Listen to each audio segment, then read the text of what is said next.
Hello दोस्तों, मेरा नाम है आर के और मुंबई हॉरर नाइट में आपका स्वागत है। तो कैसे हो आप लोग? आई होप आप सब लोग ठीक होंगे।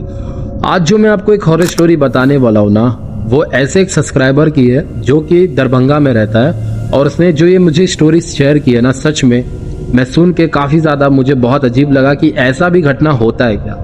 अब हुआ ये था कि आज से 5 साल पहले अशोक कुमार यादव मुंबई से दरभंगा एक्सप्रेस की गाड़ी पकड़ा था और वो अपने गांव जा रहा था। अब यहाँ से तिलक नगर एक्सप्रेस आपको पता होगी कि मुंबई में बहुत ही फेमस स्टेशन है। अब तिलक नगर से वहाँ से वो टर्मिनल से ट्रेन पकड़ लेता है दरभंगा की, और शाम की ट्रेन रहती है उसकी। अब शाम को ट्रेन तो वो पकड़ लेता है, उस समय के लिए ट्रेन बहुत ही खाली खाली सा रहता है, क्योंकि जिस समय में वो ट्रेन पकड़ा होता है वो महीने में भीड़ उतनी नहीं रहती है। और वो जब ट्रेन पकड़ लेता है तो उसका सफ़र शुरुआत में तो ठीक ही ठाक था। लगभग कुछ पैसेंजर लोग थे, अगल बगल में बैठे थे, बट ऑलमोस्ट ट्रेन खाली थी। अब उसकी सीट जो थी लोअर बर्थ की थी, जो 6 सीटर जो रहती है वहाँ की। अब अपने सीट पर बैठ जाता है अशोक और वो अपने फ़ोन में टाइम पास करने लगता है। लगभग शाम का समय रहता है और देखते देखते वो सोचता है कि शायद मुझे थोड़ी देर लेट जाना चाहिए। अब अशोक कुमार ऐसा ही करता है, भूख तो उसे लगी नहीं थी तो वो लेट जाता है।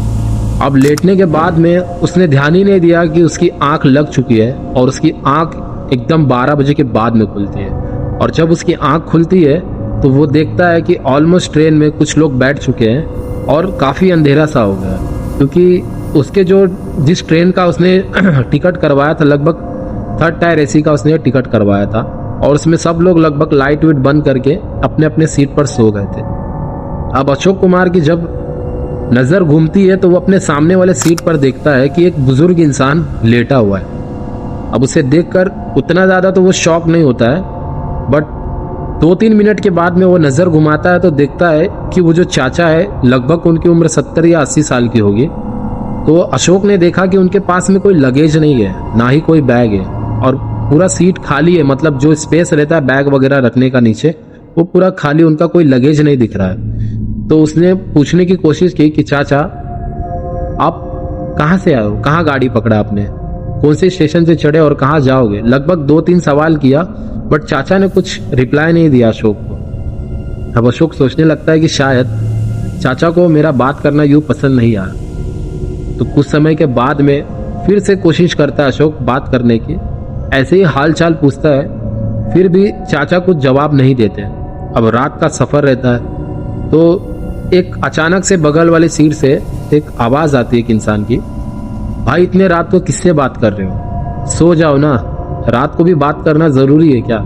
अब हालांकि जिसने आवाज़ दी थी उस बंदे को तो पता नहीं था कि अशोक किससे बात कर रहा है, फिर भी अशोक सोचता है कि जाने दे, सही कर रहा है, रात को किसी से यूँ बात करना ठीक नहीं है, सब लोग सो रहे हैं। अब अशोक भी क्या करता है कि लेटने की कोशिश करता है, तब तक उसे वॉशरूम आ जाती है। अब वो अपना सीट छोड़ के चला जाता है वॉशरूम की तरफ। तो वॉशरूम की तरफ जब जाता है तो देखता है कि गेट पर एक इंसान खड़ा है, वो भी बुजुर्ग इंसान ही है। और जब वो जैसे ही करीब जाता है तो मानो अशोक की हालत एकदम टाइट हो जाती है, क्योंकि वो जो गेट पर वो इंसान खड़ा था वो और कोई नहीं था, वो अशोक के सामने वाले सीट पर कुछ समय पहले जिस बुजुर्ग इंसान को देखा था अशोक ने, वो इंसान वही रहता है। और वो काफ़ी ज़्यादा शॉक्ड हो जाता है कि जस्ट मैं अभी उठ के आ ही रहा हूँ तो अचानक से ये चाचा गेट पर आ कहाँ से गए। अब अशोक जाता है गेट के पास में, वो चाचा को पूछता है कि चाचा अभी तो आप मेरे सीट पे सामने बैठे थे, अचानक से गेट पर कब आ गए, और इतनी रात को आप गेट पर खड़े होकर कर क्या रहे हो। फिर भी ऐसा अशोक ने सवाल करना उनको ऐसा लगा, बुरा लग गया, जैसे मानो चाचा ने कुछ रिप्लाई नहीं किया। बस आधा मुड़कर उन्होंने एक बहुत ही अजीब तरीके से स्माइल दी, जो अशोक देखकर सच में काफ़ी ज़्यादा डर गया, मानो एकदम क्रिपी सा स्माइल था। और अशोक क्या करता है, वहाँ से चला जाता है वॉशरूम की तरफ। वॉशरूम में बैठ के वो सोचने लगता है कि भला ये इंसान कैसा है, जो भी सवाल करूँ तो कुछ जवाब नहीं दे रहा है और बस ऐसा गुमसुम की तरह रह रहा है। अब जब अशोक 5-7 मिनट के बाद में वॉशरूम से बाहर आता है तो देखता है कि गेट के पास में वो इंसान नहीं है। अब फिर अशोक अपने सीट पर जाकर बैठ जाता है तो देखता है कि उस सीट के ऊपर भी वो बुजुर्ग इंसान नहीं है। अब अशोक सोचने लगता है कि शायद वो इंसान, उसको नींद नहीं आ रही इसलिए यहाँ वहाँ घूम रहा है वो। अब अशोक क्या करता है, थर्ड टायर एसी में आपको पता ही होगा कि कुछ चद्दर वगैरह, कुछ बेडशीट वगैरह मिलती है। तो अशोक क्या करता है, वो चद्दर ओढ़ कर सो जाता है। अब जैसे ही उसने ओढ़ कर सोया ही था, वो सोचता है कि मैं अपना फोन चार्ज कर लेता हूँ।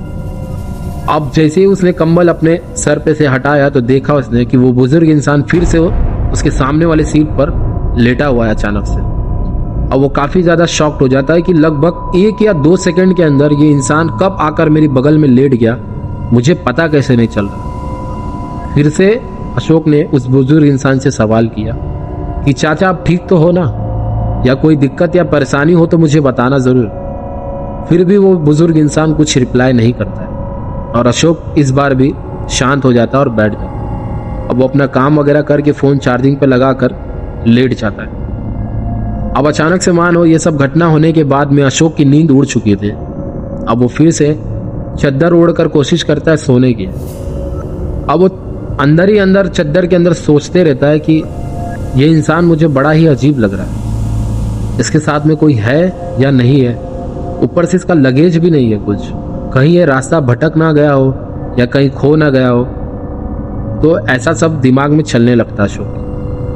अब अशोक सोचता है कि थोड़ा सा चद्दर उठाकर मैं उस इंसान को देखूं कि वो कर क्या रहा है। तो जैसे ही अशोक ने थोड़ा सा चद्दर उठाकर सामने वाली सीट पर नजर घुमाई तो अशोक की मानो हालत एकदम टाइट हो गई। उसने देखा कि उनके सामने वाले सीट पर वो बुजुर्ग इंसान अशोक की तरफ ही मुंह घुमाकर लेटा हुआ है और बहुत ही अजीब तरीके से स्माइल दे रहा है। अब ये देखकर अशोक की हालत एकदम टाइट हो जाती है। वो वापस से अपने ऊपर चद्दर डाल लेता है और लेट जाता है।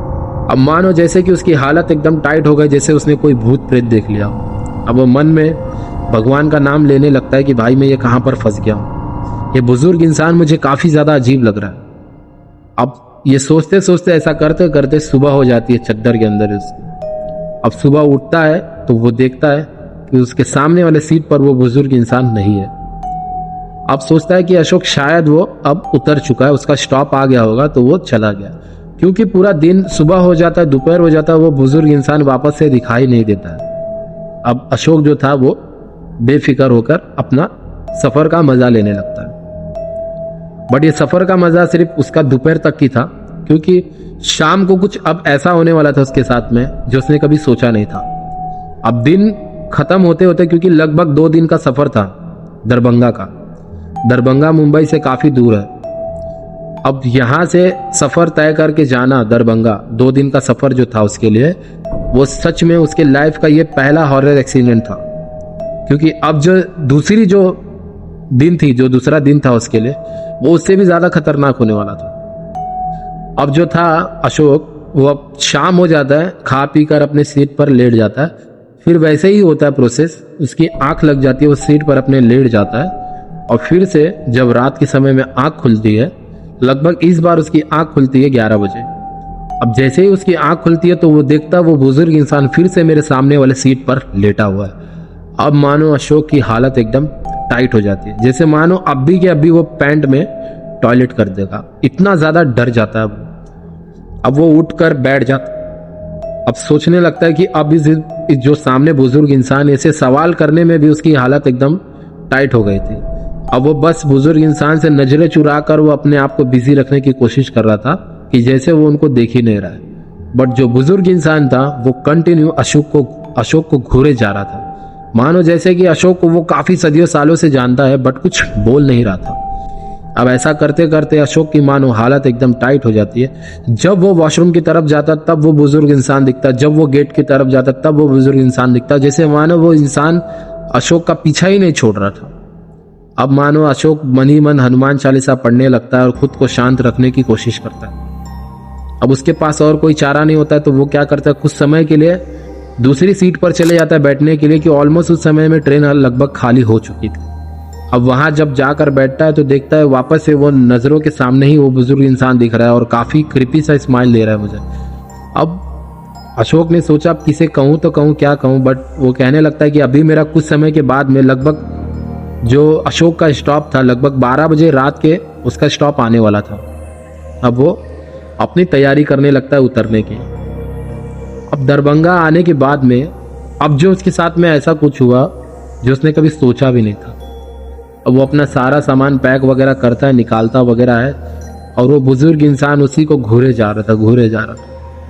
अब जैसे ही दरभंगा स्टेशन आता है, अशोक अपना सामान वगैरह लेके फटाफट स्टेशन की तरफ उतरने की कोशिश करता है।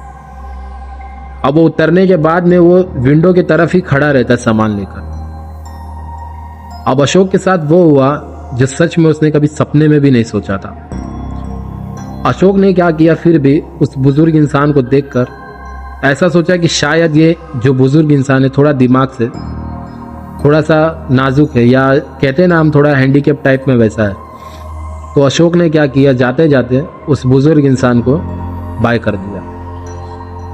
अब ये शायद अशोक की सबसे बड़ी गलती थी। अब होता क्या है कि अशोक ने जैसे ही उस बुजुर्ग इंसान को बाय किया, उस बुजुर्ग इंसान ने भी अशोक को हाथ दिखाया, तो अशोक ने देखा कि उसकी आधी उंगलियां कटी हुई है और पूरे हाथ में ब्लड लगा हुआ है। और सबसे ज़्यादा शौक तब लगता है अशोक को कि हर क्लास में थर्ड टायर एसी में बीच वाले सीट में एक मिरर होता है। उस मिरर में अशोक देखता है कि वो बुजुर्ग इंसान उसे दिखाई नहीं दे रहा।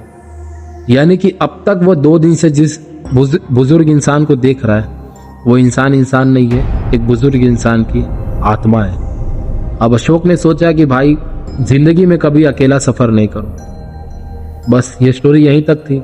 कैसी लगी स्टोरी कमेंट में जरूर बताना, और मिलते हैं अगले वीडियो में अगली स्टोरी में। तब तक अपना ख्याल रखिए।